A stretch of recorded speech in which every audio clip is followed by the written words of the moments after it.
மாண்புமிகு பேரவைத் தலைவர் அவர்களே, all roads lead to Rome என்று சொல்வார்கள்.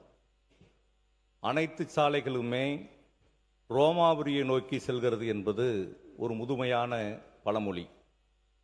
அதை போன்றுதான் தமிழ்நாடு அரசியலில் கடந்த 75 ஆண்டு கால வரலாற்றை பார்த்தால் அரசு கொடுத்திருக்கிற எந்த திட்டமாக இருந்தாலும் மிக சிறந்த தலை சிறந்த ஒரு தலைவன்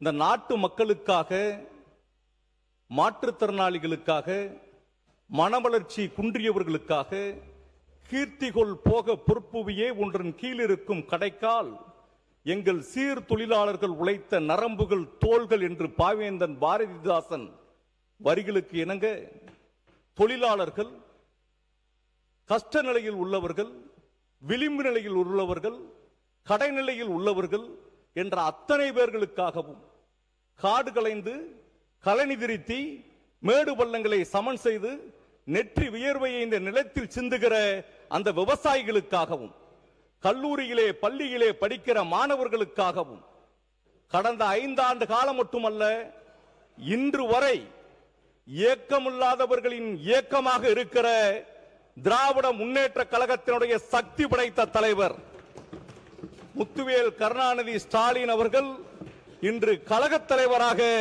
பதவியேற்ற நாள். அவரை திராவிட முன்னேற்ற கழகத்தின் சார்பாக நான் வணங்குகிறேன். எந்த திட்டம்னாலும் சரி, இன்னைக்கு வீட்டு வசதி துறையில ஒரு இன்ட்ரோடக்ஷனுக்கு பிறகு நான் அதை பற்றி பேசலாம் நினைக்கிறேன்.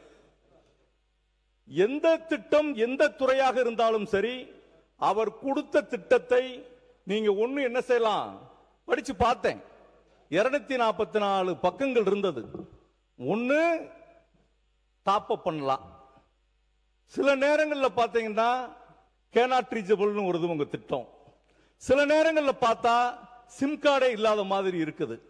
இருப்பதை இருப்பதாக காட்டுவது பழமை, இல்லாத ஒன்றை இருப்பதாக செய்வது புதுமை, இயலாத ஒன்றை இயன்றதாக செய்வது புரட்சி. நீங்கள் மாபெரும் புரட்சியை நாங்கள் செய்ய போகிறோம் என்று உங்களுடைய பட்ஜெட்ல நீங்க சொன்னீங்க, ஆளுநர் உரையில சொன்னீங்க, எலெக்ஷன் அஜெண்டாவில் சொன்னீங்க.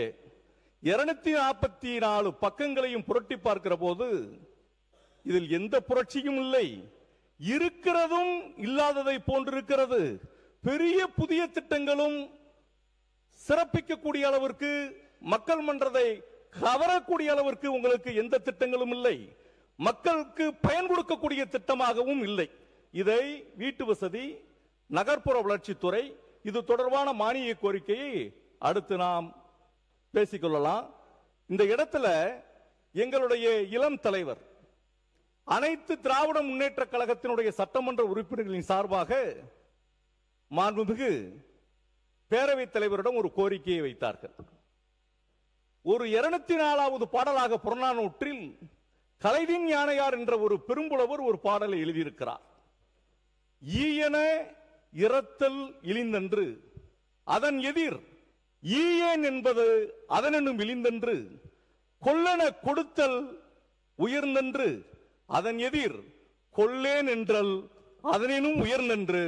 இது புறநானூற்று காலத்திலே அன்றைய ஆட்சியாளர்களுக்கு கவனத்தில் புலவர் சொன்ன விஷயம்.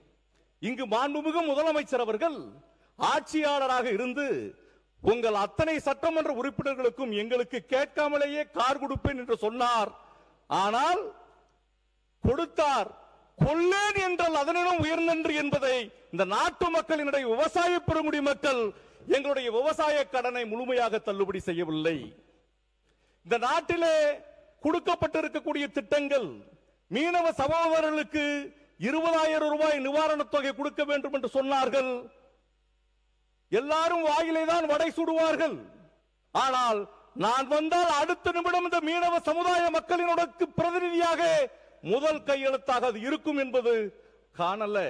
இந்த இடத்துல காரை வாங்கி என்ன செய்ய போறோம்?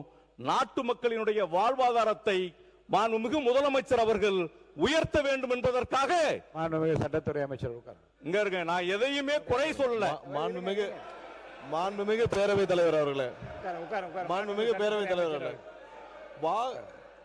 கார் எப்படி இந்த அவையில் முதலமைச்சர் அவர்கள் கார் குறித்து எப்படி அனௌன்ஸ் பண்ணாங்கன்னு எல்லாருக்கும் தெரியும். அதாவது விடுதலை சிறுத்தை கட்சியை சேர்ந்த உறுப்பினர் அவர்கள் வேண்டுகோள் விடுத்ததற்கு முதலமைச்சர் அவர்கள் அதை பணிவாக பரிசீலித்து அதை கார் அனௌன்ஸ் பண்ணாங்க. நாங்கள் எல்லாம் எல்லா தொகுதிக்கும் போறோம், எல்லாரும் தொகுதிக்கு போறோம், எல்லாரும் பார்க்குறோம். பல உறுப்பினர்கள் சொன்னாங்க 5 கார் வச்சிருக்கோம், 10 கார் வச்சிருக்கோம்னு. 5 கார் 10 கார் வச்சிருக்கிறதெல்லாம் பிரச்சனை இல்லை, தொகுதியில போய் சுத்தி பார்க்கணும். ஏன்னா ஒவ்வொரு உறுப்பினர்களும் இன்னைக்கு இருக்கிற எம்எல்ஏக்கெல்லாம் நாங்கள் போறப்போ, கடந்த வாரம் நான் ஒரு கிராமத்துக்கு போனேன், அந்த கிராமத்திற்கு இதுவரைக்கும் சட்டமன்ற உறுப்பினரே வந்ததில்லை. நீங்க 5 கார் 10 கார் வச்சிருக்கலாம் பிரச்சனை இல்லை, சட்டமன்ற உறுப்பினர் மக்கள் பணியை செய்வதற்கு அவர்களுக்கு வாகனம் தேவை. இன்னைக்கு இருக்கிற தாசில்தார் லெவல்ல இருந்து எல்லாருக்கும் வாகனம் இருக்கு, வாகனம் தேவை, சட்டமன்ற உறுப்பினர் தேவை என்பதை அறிந்து முதல்வர் அவர்கள் சட்டமன்ற உறுப்பினர்கள் மக்களை சந்திச்சு மக்கள் குறைகளை கேட்டு இங்க அவையிலையும் அமைச்சர்களும் தெரிவிக்க வேண்டும் என்ற ஒரே காரணத்திற்காக சட்டமன்ற உறுப்பினர்களுக்கு வாகனத்தை வழங்கியுள்ளார். நீங்க அதை குறித்து திரும்ப திரும்ப நீங்கள் இதை கொண்டு வருவீர்களானால் இன்னும் விரிவாக நீங்க போய் உங்க தொகுதிகளில் இதுக்கு முன்னாடி 5 முறை சட்டமன்ற உறுப்பினர் வந்திருக்கீங்க, 6 முறை வந்திருக்கீங்க, தொகுதியில் போய் பாருங்க. இப்ப நான்லாம் போய் பார்க்கிற ஊர்ல இது வரைக்கும் எங்க கிராமத்திற்கு எம்எல்ஏ வரலன்றாங்க. 5 கார் இருந்து 6 கார் இருந்து என்ன பிரயோஜனம்? இனிமேல் பாருங்க, சட்டமன்ற உறுப்பினர் போய் கிராமத்துல போய் மக்களை போய் பாருங்க என்பதை தெரிவித்துக் கொண்டு இது போல தேவையில்லாத விஷயங்களை கொண்டு வருவதால்தான் மீண்டும் உருவாகுது என்பதை தெரிவித்துக் கொள்ளுங்கள். மக்கள் நலத்துறை அமைச்சர் மாண்புமிகு பேரவைத் தலைவர் அவர்களே, நாங்க இந்த விவாதம் ரொம்ப ஆரோக்கியமா நடக்கணும், சுமூகமா நடக்கணும் தான் எல்லாம் விரும்புறோம். மாண்புமிகு உறுப்பினர் பேசுறப்ப சொன்னாரு வாயில வடை சுட்டோம் அப்படின்னு சொல்றாங்க. யாரு வாயில வடை சுட்டாங்க? மக்கள் யாருக்கு அதனால தீர்ப்பு வழங்கினான்னு மக்களுக்கு நல்லா தெரியும். அப்புறம் சொன்னாங்க இப்ப நம்ம செஞ்சதெல்லாம் ஆட்சிக்கு வந்த 100 நாள் தான் ஆச்சு, ஆட்சிக்கு வந்தது 100 நாள் தான் ஆச்சு. இப்ப இவங்க எல்லாம் கொடுக்க முடியுமா? இந்த திட்டங்களை நான் அறிவிச்ச தேர்தல் வாக்குல நிறைவேற்ற முடியுமான்னு கேட்டவங்களுக்கு எல்லாம் ஒவ்வொரு 110 விதியின் கீழே மாண்புமிகு முதலமைச்சர் ஒவ்வொரு திட்டமா அறிவிச்சுட்டு தான் இருக்காரு. இப்ப பாத்தீங்கன்னா இலவச பெண்களுக்கு வெற்றி பயணம் திட்டமாக இருக்கட்டும், கேஸ் சிலிண்டர் திட்டமாக இருக்கட்டும், அனைத்தையும் செய்து கொண்டுதான் இருக்கிறார். இன்னொரு விஷயம் நான் சொல்லிக்கொள்ள விரும்புறேன். நான் எல்லாம் படிச்சு பார்த்தோம், கொள்கை விளக்க அறிக்கையை படிச்சு பார்த்தோம், எதுவுமே புதுசா இல்லைன்னு பாத்தீங்கன்னா, இப்ப பாத்தீங்கன்னா இந்த ஆட்சி அதிகாரங்கிறது தொன்று தொட்டு இருக்கு. நம்ம பாத்தீங்கன்னா நீதி கட்சி காலத்துல கொண்டு வந்த திட்டங்களும் சரி, காமராஜர் அவர்கள் கொண்டு வந்த திட்டங்களும் தான் நம்ம இப்ப செஞ்சுக்கிட்டு வரோம். இப்ப பாத்தீங்கன்னா அப்ப என்ன மாற்றம் கேட்டாங்க? ஆட்சி வந்தது பிறகு வீடு கட்டும் உரிமையாக இருக்கட்டும், கட்டிடம் கட்ட உரிமையாக இருக்கட்டும், நேர்மையான முறையில ஒரு ஸ்கொயர் ஃபீட்டுக்கு எவ்வளவுன்னு கொடுக்காம நம்ம அனுமதி கொடுத்துட்டு இருக்கோம். இதுதான் மாற்றம். இந்த மாற்றம் பண்ணிட்டு தான் இருக்கோம். மாற்றம் இல்லைன்னு எப்படி சொல்றீங்க? இதுதான் பெரிய புரட்சி. நன்றி. மாண்புமிகு கே நேரு அவர்கள்.